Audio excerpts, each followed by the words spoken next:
accurately portrays them from the female point of view. I tend to agree, Caroline said.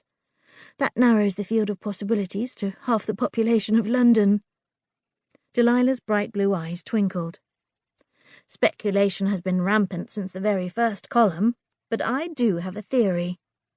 Caroline sat down again, listening intently. Please, go on.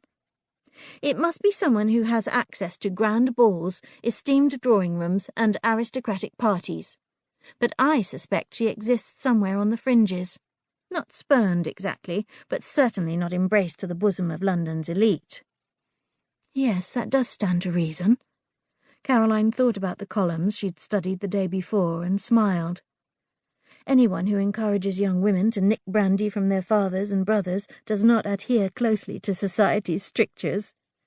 Delilah's face split into a mischievous grin. She also recommends sultry gazes, forbidden books, and daydreaming. It's no wonder she's gone to great lengths to conceal her identity.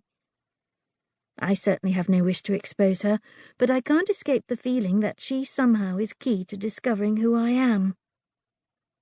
Caroline marched to the window, swept aside the plush curtains, and looked out over the square. Gentlemen walked along, swinging their canes. Nannies chatted as they pushed their prams down the pavement. Ladies on their way to the milliner's shop twirled pretty parasols. Beyond the walls of the Duke's townhouse, life progressed at its usual brisk pace. Everyone seemed to be sailing somewhere exciting and new, while she was marooned on the shore, no boat in sight. As Nash and Caroline rumbled through the dark streets of London in a hackney cab, he enumerated in his head all the ways their plans could go awry. Delilah could awake and discover he and Caroline were gone. One of the Grey Goose's patrons could see through his or Caroline's disguise. They could end up in another tavern brawl.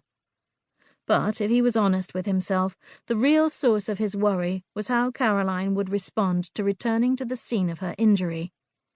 She desperately wanted her memory back, and he wanted that for her too, but he couldn't help wondering what that might mean for him, and for their unconventional courtship, if it could even be called that. There hadn't been any formal introductions or ballroom dances or walks in the park. He didn't know her surname, and neither did she. But after spending less than a week with her, he was already having difficulty imagining a future without her. A dangerous development, that. He glanced over at her, gazing out the window on the seat beside him. Remembered it was her first time out of the house since she'd hit her head. "Does anything look familiar?" he asked. She continued staring at the passing houses, shops, squares and streets, as though they might disappear if she took her eyes off them. Not in the sense that I can recall being in specific places, but... But?